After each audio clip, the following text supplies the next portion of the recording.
હવે આપ રાષ્ટ્રીય રમતગમત શાસન ખરડો અને રાષ્ટ્રીય ડોપિંગ વિરોધી સુધારા ખરડા અંગે સમાચાર સમીક્ષા સાંભળશો, જેના લેખક છે મયુર સોલંકી.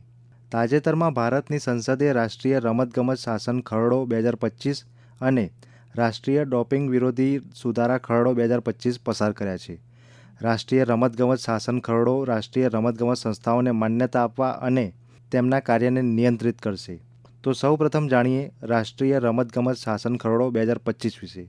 આ ખરડામાં દરેક નિયુક્ત રમત માટે રાષ્ટ્રીય ઓલિમ્પિક સમિતિ, રાષ્ટ્રીય પેરાલિમ્પિક સમિતિ અને રાષ્ટ્રીય તથા પ્રાદેશિક રમતગમત ફેડરેશનની સ્થાપનાની જોગવાઈ કરવામાં આવી છે. દરેક રાષ્ટ્રીય રમતગમત સંસ્થામાં એક સામાન્ય સંસ્થા હશે, જેમાં દરેક સંલગ્ન સભ્યના પ્રતિનિધિઓ અને ચોક્કસ પદાધિકારીઓની સભ્યોની સમાન સંખ્યા હશે.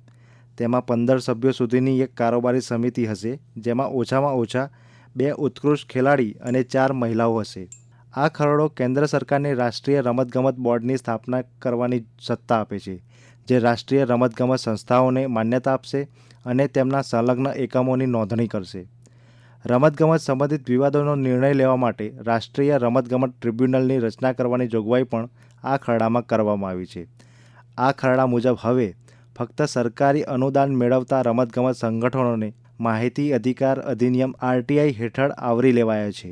આ ખરડા અંગે સંસદમાં એક ચર્ચાનો જવાબ આપતા કેન્દ્રીય યુવા બાબતો અને રમતગમત મંત્રી ડૉક્ટર મનસુખ માંડવિયાએ આ ખરડાને ભારતીય રમતગમતમાં સૌથી મોટો સુધારો ગણાવ્યો. શ્રી માંડવિયાએ કહ્યું, આજે વિશ્વના 20 દેશોમાં રમતગમત સંબંધિત કાયદા છે, પરંતુ ભારતમાં આવો કાયદો નથી. ત્યારે રમતગમત ફેડરેશનની ચૂંટણીમાં પારદર્શિતા લાવવા માટે આ ખરડો લવાયો છે.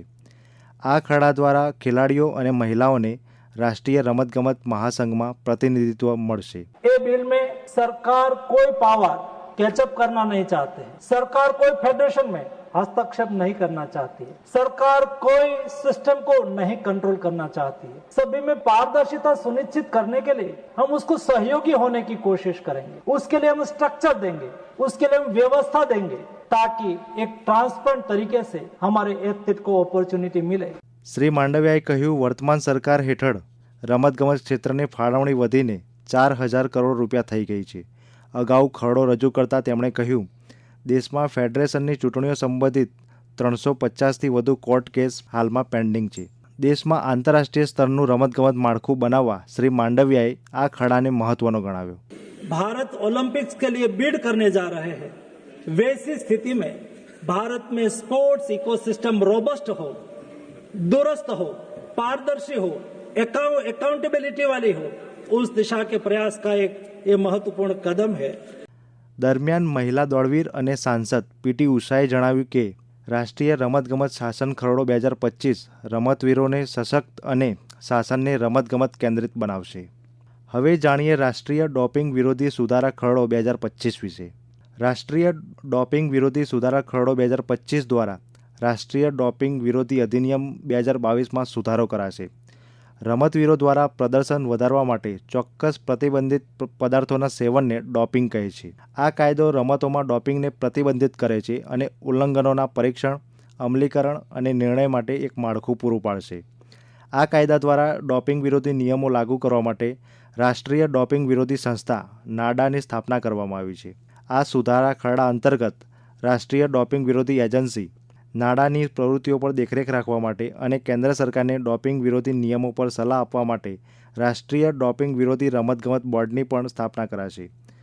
આ ખરડો રાષ્ટ્રીય ડોપિંગ વિરોધી રમતગમત બોર્ડને શિસ્ત પેનલ અને અપીલ પેનલ પાસેથી તેમની કામગીરી અંગે કોઈ પણ માહિતી મેળવવાની સત્તા આપશે. આ ખરડાથી શું ફાયદો થશે? આવો જાણીએ. ભારતની ડોપિંગ વિરોધી પ્રણાલી વિશ્વ ડોપિંગ વિરોધી સંસ્થા વાડાના નિયમો અનુસાર હશે.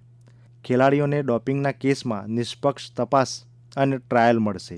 આંતરરાષ્ટ્રીય રમતોમાં ભારતની વિશ્વસનીયતા અકબંધ રહેશે અને કોઈપણ પ્રતિબંધ કે સસ્પેન્શનનો ભય રહેશે નહીં. હમણાં જ આપ રાષ્ટ્રીય રમતગમત શાસન ખરડો અને રાષ્ટ્રીય ડોપિંગ વિરોધી સુધારા ખરડા અંગે સમાચાર સમીક્ષા સાંભળી રહ્યા હતા. લેખન અને રજૂઆત મયુર સોલંકી દ્વારા કરવામાં આવી.